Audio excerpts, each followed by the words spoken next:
Signings continue to take place all across the Tri-States. Recently in Pittsfield, one of their star basketball players made her college commitment official. Madison Frieden will be staying close to home as she'll take her talents on the hardwood to John Wood Community College.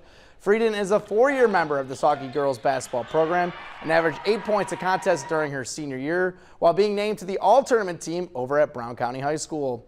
When it came time to make her decision official, she's happy she was surrounded by friends and family.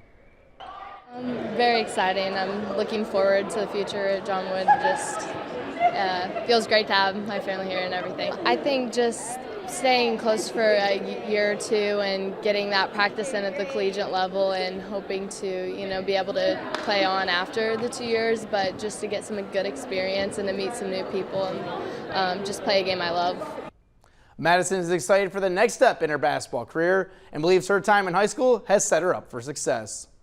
I think I've been on so many different teams throughout the years, but I think especially in this last year with the closeness, it kind of has shown an importance to me to make those relationships with my teammates the next year. And so I'm very excited and looking forward to continuing that.